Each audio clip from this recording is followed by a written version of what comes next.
उत्तर प्रदेश में विधानसभा शीतकालीन सत्र का शुक्रवार को आखिरी दिन था। सत्र में सीएम योगी आदित्यनाथ और सपा प्रमुख अखिलेश यादव ने अपनी बात रखी। अपनी बात रखते हुए समाजवादी पार्टी के प्रमुख और पूर्व सीएम अखिलेश यादव ने योगी सरकार पर बड़ा हमला बोला। उन्होंने कहा कि मैं सदन में ये दावे के साथ कह रहा हूं कि एक दिन बीजेपी वाले भी जातीय जनगणना के साथ खड़े हो जाएंगे। सदन में नेता विरोधी अखिलेश यादव ने कहा कि जब हम यहाँ आए तो लॉलीपॉप देकर बैठने की बात की गई। सवाल ये उठ रहा है कि आखिर में ये बजट लाया ही क्यों गया जब पैसा ही खर्च नहीं किया गया।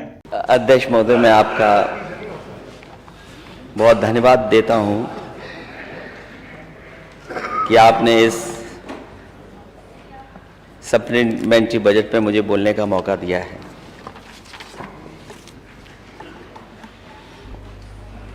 हालांकि जब मैं अध्यक्ष महोदय सदन में आया तो चर्चा किसी और बात पे हो रही थी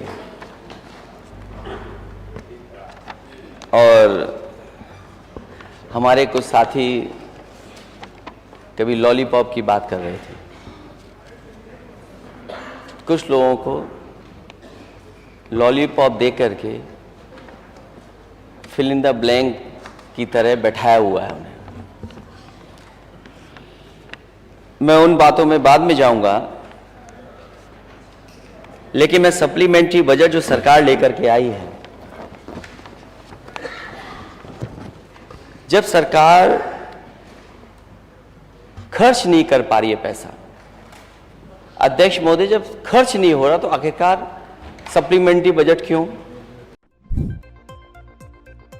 वहीं मुख्यमंत्री योगी आदित्यनाथ ने विधानसभा के शीतकालीन सत्र को संबोधित करते हुए कहा कि आज उत्तर प्रदेश के प्रति लोगों का नजरिया बदल गया है। उन्होंने कहा कि राज्य में 4 बार समाजवादी पार्टी की सरकार थी, लेकिन आज उत्तर प्रदेश को लेकर लोगों का नजरिया बदला है। नए भारत का नया उत्तर प्रदेश यही है। उन्होंने कहा कि यूपी आगे बढ़ेगा और आर्थिक प्रगति करेगा। ऐसे में विपक्षी पार्टियों को खुश होना चाहिए।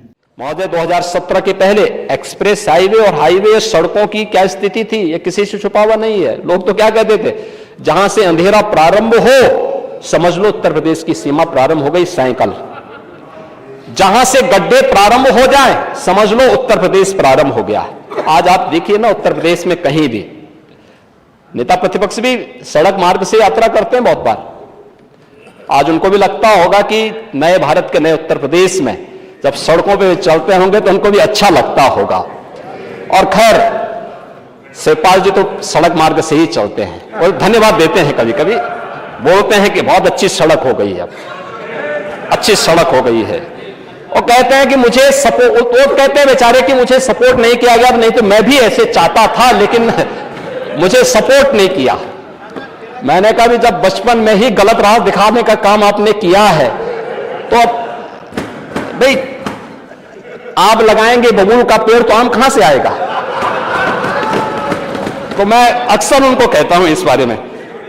लेकिन महोदय, आज मुझे बताते हुए प्रसन्नता है, एक्सप्रेस हाईवे, मुझे आश्चर्य होता है सप्लीमेंट्री डिमांड्स को ठीक ढंग से संभवतः नेता प्रतिपक्ष ने पढ़ा नहीं है, और अगर पढ़ा होता तो संभवतः इतनी हल्की बातें यहां पे नहीं करते। उत्तर प्रदेश टनल हादसे में फंसे मजदूरों के सकुशल बाहर निकल आने के बाद उनसे और उनके परिजनों से सीएम योगी ने अपने सरकारी आवास पर मुलाकात की। इस दौरान मुख्यमंत्री ने उनका हाल जाना और मुश्किल घड़ी में श्रमिकों ने किस तरह इसका सामना किया, इसके विषय में उनके अनुभवों को भी सुना।